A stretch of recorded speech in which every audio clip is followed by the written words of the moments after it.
이 투표 조작 연결 의혹, 이것은 가서 좀 들어보세요. 가로세로 연구소가 친노 친문 조직과는 정반대의 그런 유튜버냐? 꼭 그렇진 않다고 봐요. 있는 그대로 정보를 많이 갖고 있어요. 그래서 그 정보에 의하면 김무성이 이번 투표 조작 연결에 의혹이 있다. 또 김무성이 이제 관여를 했다는 거죠. 문재인과 워낙 친하기 때문에 그럴 가능성이 높고요. 또 김무성의 스탠스는 미 공화당과도 친하고 뭐 종잡을 수 없는 스탠스예요. 박근혜가 선출될 때도 부정선거를 획책했고 이 사람이. 그런데 그리고 또 조선일보와도 연관돼 있는 사람이죠. 그런데 말이죠. 여기서 말하는 거는 지창비라는 사람을 말하면서 화웨이랑 연결돼 있고 그 노무현 때의 대선 선거 조작, 노무현을 당선시킬 때도 선거 조작이 있었다.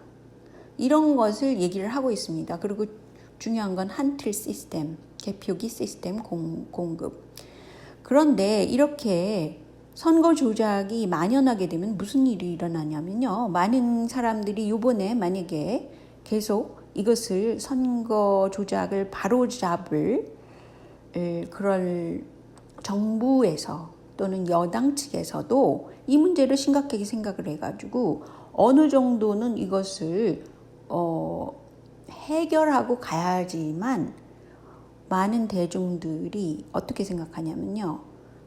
선거 조작이 조금씩 있었더라도 용인될 상태가 되지 않았을까? 뭐 이런 식의 어느 정도는 합리적인 추론을 할 수 있게 만들어줘야 된다는 거예요. 근데 지금 무조건 그냥 덮고 무대뽀로 스마트 시티 해가지고 중국처럼 할 거야.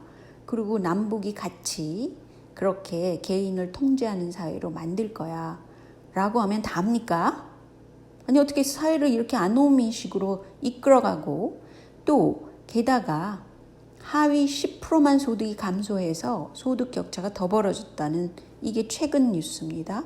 이렇게 나온 거예요. 그러면은 한국에서는 자살률 늘고 출산율 저하시키고 이민자 받아들이고 이것은 다 삼성이 주관했고 또 그동안에 친노 친문 세력이 아무튼 이것을 추진한 것입니다. 제가 볼 때는.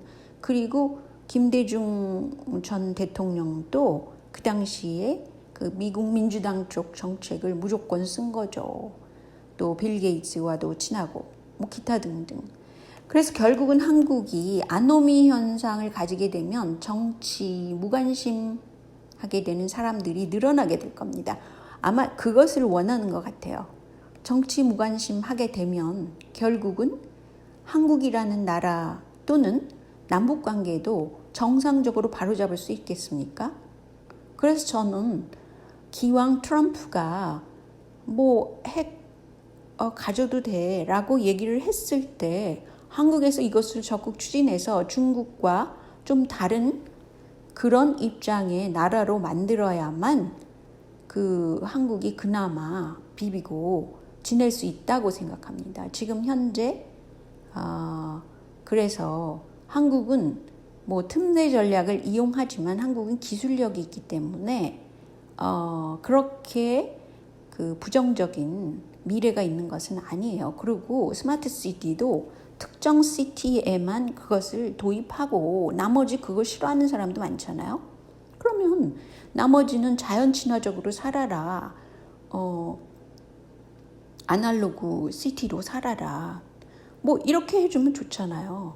그리고 여러 가지로 그래요. 가령 친일파들 뭐 장성들이 현충원에 뭐 묻혀 있다. 이거를 묘지를 파서 그 난리를 칠 것이 아니라 그러면 거기 앞에 표지를 해가지고 이 사람 누구는 과거에 이런 전력이 있었다.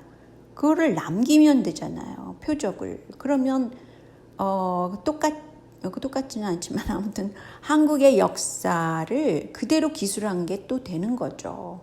그래서 뭐 현충원 그럼 좋아요. 친일파 세력이었다 과거에 그 선조들이, 그런 사람들이 민주당에 없나요? 결코 그렇지 않습니다. 민주당 그 배후를 잘 파면 더 많다고 그럴 수도 있어요. 그렇기 때문에 오히려 과거에 노무현 때 그것을 들추려다가 너무 그 친일파 조상이 많기 때문에 그걸 덮어버렸다는 썰도 있잖아요. 그러니까 여러 가지로 사회를 단합하면서 어떤 솔루션을 가는, 그리고 아노미 현상을 줄이고 보다 합리적이고 공정한 그런 사회를 만들어야죠. 그 정부가 정권을 쥔다는 건 뭐예요? 그런 책임이 있는 겁니다. 근데 이렇게 사회를 아노미 상태로 만들고 그 단기 입막음에 급급해서 스마트 시티를 해결책으로 생각한다는 건 너무 어이가 없는 거죠. 그렇기 때문에 저는 스마트 시티 그러면 아날로그 시티도 만들고 뭐 농촌, 어촌 그렇다고 그러지만 뭐 시티 자체에 5G나 6G 안 들어간 도시도 있을 수 있죠. 그리고 자유민주주의라는 것은 헌법에 있는 거 아니에요? 그걸 굳이 지금 고친다는 건 많은 사람들이 반발을 할 것이고, 그리고 남북관계를 해결하려면 남쪽도 핵무기를 갖는 게 낫다고 봅니다. 그리고 이것은 왜 중요하냐? 한국인 스스로 중국에 너무 기대지 않는 정책을 쓸 수 있는 키 포인트라고 생각합니다. 물론 중국은 앞으로 커질 수 있는 나라일 수도 있어요. 그렇지만 인도가 지금 중국과 대척점에 있거든요. 때문에 앞으로 어떻게 될 상황이라는 거는 모르는 일입니다. 그리고 제발 그 이민 정책에 너무 기대지 마세요. 개헌연대라는 것은 말이죠. 2016년 12월에 이미 얘기를 서로 한 물밑 작업자가 있다는 겁니다. 그게 누구냐? 김종인, 박지원, 김무성이 그랬다고 그래요. 그래서 이 친문 개헌파 김종인이 아니죠. 친문 개헌파는 김무성 측이고요. 비문 개헌파가 김종인이었다 그래요. 그리고 손학규도 이것과 교감이 있었다고 그럽니다. 그런데 지금 문제가 되는 거는 뭐냐면요. 이렇게 뭐 4년 전, 거의 4년 전부터 이렇게 얘기를 했는데 현재 와서는 뭐가 문제냐면요. 국회 국민동의 청원이라는 것이 있다 그래요. 근데 국회법에 따라서 10만 명이 동의할 경우에는 법적 효력을 발생한다는 거예요. 이거는 청와대 국민청원과 같지 않습니다. 달라요. 청와대 국민청원은 법적 효력이 없지만 이거는 법적 효력을 낼 수 있는 거예요. 그렇기 때문에 국회의원 다수를 그 정부에서 추진하는 정책을 따르는 그런 사람들로 집어넣으려고 지금 부정선거를 한 거죠. 그런데 이 국민동의라는 것에 누가 국민인가? 의문을 가질 수 있다는 거예요. 왜냐하면 선거 부정에서 그렇게 조선족 또 중국 측 이런 사람들이 많이 거기 들어가 있는데 지금 그 10만 명이라는 게 믿을 수 있냐라는 겁니다. 그렇겠죠? 그래서 지금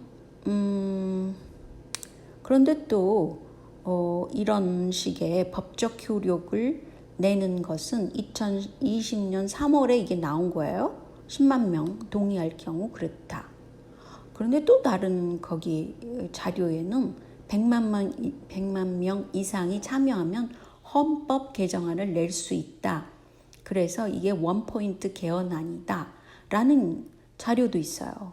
그러니까 하나는 헌법 개정안을 내려면 100만 명 이상이 참여해야 되고 그 다음에 국회에서 법으로 효력을 발휘하려면 10만 명이 동의하면 그렇다는 거예요.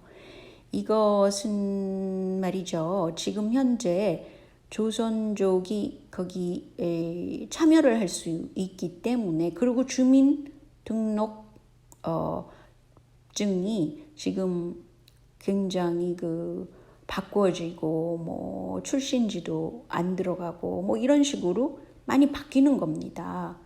그렇게 되면 어떻게 되냐?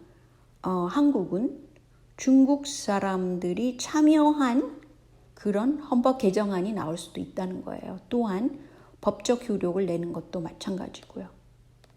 그런데 상식적으로 생각을 해보세요. 중국 사회가 그렇게 인간적으로 살기 자유롭고 편한 사회는 아니잖아요. 그리고 그 공안 당국이라는 힘이 너무 무시무시하고 얼굴 인식기도 무시무시하고 뭐 그런 사회잖아요. 그렇게 되니까 그 사회가 한국이 그 미래지향적으로 가야 되는 그런 사회는 아니라고 봅니다, 저는. 그리고 일단 사람이 그 기본권이라는 게 있잖아요. 생각의 자유를 어느 정도 인정을 해주고 그래서 토론을 해서 무엇이 옳은가를 내서 그거를 해야지. 이렇게 꼼수, 조작, 위선적인 거 게다가 이번 선거 부정을 보면요. 너무 드러내놓고 한 것 같아요. 도대체 이렇게 드러내놓고 그래 배째라식으로 한다는 게 있을 수 있습니까? 저는 그것도 아주 큰 문제라고 생각합니다. 그러니까 너희 군중들은 개돼지야. 그러니까 우리가 하려는 대로 다 해줘. 뭐 이런 겁니까? 어떻게 이렇게 뻔뻔할 수가 있어요, 사람들이.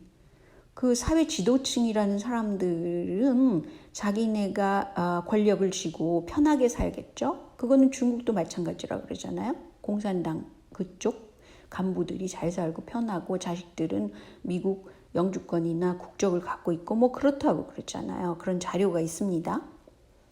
그런데 한국도 똑같죠. 조국이 하는 것 보면 그렇고 윤미향이 하는 것 보면 더 또 그렇고 그러니까 이것은 부정하고 공정치 못한 것을 덮고 이런 걸 하니까 문제가 되는 거죠. 정권을 쥔 사람, 뭐 여당 측, 이 사람들이 공정하고 깨끗하게 일을 잘했으면 사람들이 그쪽으로 가지 않아요? 뭐 남북 문제를 해결해서 통일을 시킨다. 그거는 사실 한국이 해서 될 일은 아니고요. 큰 틀에서 보면은 이제 키신저 옹이 오래 전부터 몇 년 전부터 그 얘기를 한 거죠. 그런 식으로 외교 전략가니까 가야 된다라고 얘기를 해서 그쪽으로 가는 건데 아무리 그렇다고 하더라도 한반도가 무조건 중국 하에 들어가야 된다라는 것은 그거는 이상주의적인 플랜을 짠 사람들의 생각이고 한국 사람들은 한국 사람 나름대로의 문화나 그런 걸 고수해야 된다고 생각합니다. 그게 없게 되면은 국가라는 것이 없어지고 무정부가 되고 나노비가 된다는 것이에요.